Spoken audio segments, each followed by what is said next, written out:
Hey, what's up everyone? I just wanted to bring this video to you really quick.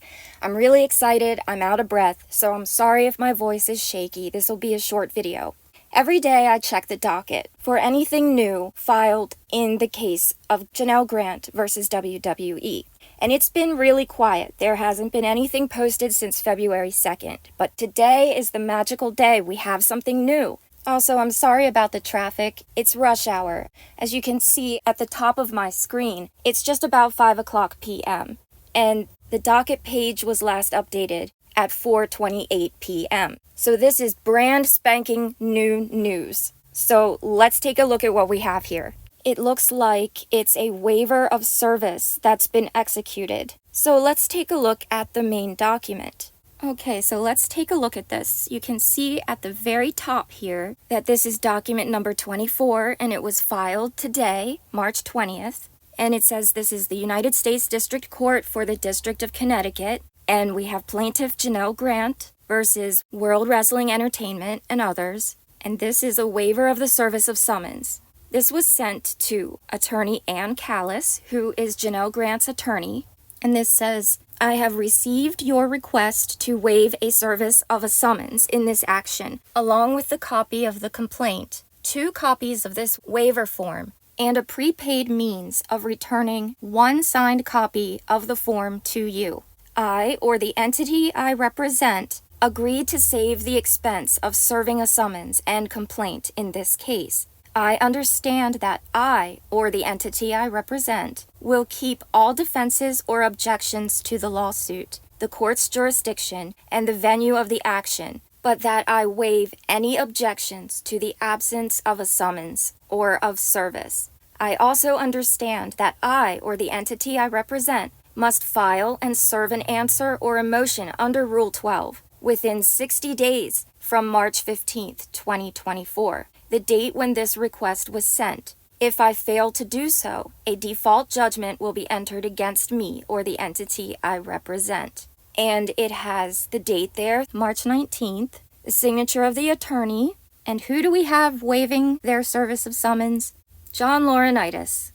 This document is a duty to avoid unnecessary expenses of serving a summons. Now, I'm not a lawyer. I have no legal expertise, so I wanted to know, what's a waiver of the service of summons? What does that mean? What's the implications of this? So I did just a little bit of internet research, and I'll show you what I found. So this is what I found, this website, onelegal.com, and they have this information about when can a waiver of service be used by law firms.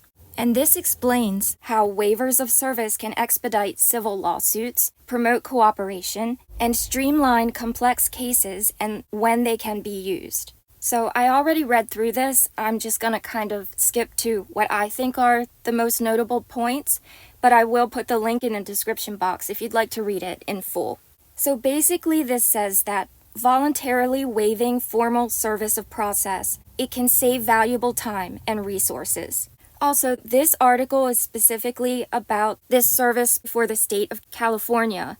I did look into finding it specifically for the state of Connecticut, but all I could find is the form itself, not an explanation of the process. But it is similar. It's similar across the board, okay? So, what is a waiver of service? It's a legal document that can be used in civil lawsuits to save time and costs related to a formal service of process. It allows the defendant, and in this instance, the defendant is John Laurinaitis, and he voluntarily waived his right to be formally served with the lawsuit papers.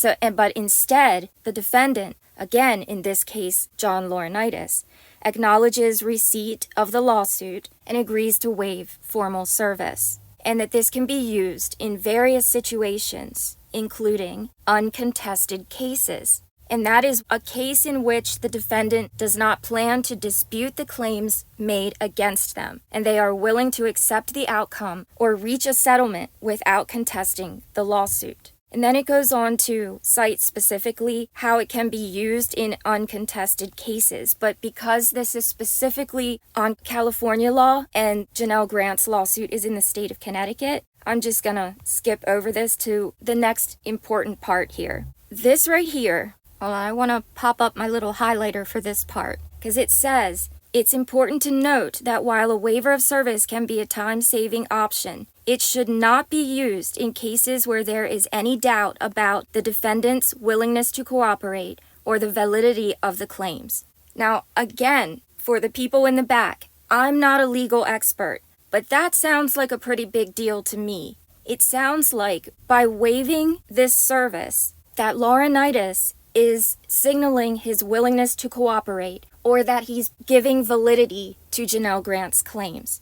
It also says if there is any possibility of the defendant contesting the case, formal service should be pursued to ensure that the defendant is properly notified of the lawsuit and given an opportunity to respond. And just to put the clincher on it, the next part down here is about cooperation, and it says that a waiver of service can be a reflection of cooperation and goodwill between the parties involved in the legal dispute. So, interesting turn of events? I think so. There have been rumors going around that Laurinaitis is turning against McMahon and claiming to be a victim in this just as much as Janelle Grant. I have my own opinions about this case. If you're interested in seeing anything more, you can check out my McMahon's Last Stand series. I'll put a link to the playlist in the description box below. And I'm working so hard on part 7, you guys, because part 7 is going to be the part where Laurinaitis gets involved, the description of his part in this in the lawsuit. And it is something else. It took me to a whole new level of realization in what might be going on here. So check out that playlist. Don't forget to subscribe. I'm going to keep checking that docket. I'm really interested in how this case is going to play out. So as always, thank you for your time in hearing what I have to say, and I hope you have a fantastic day. Bye!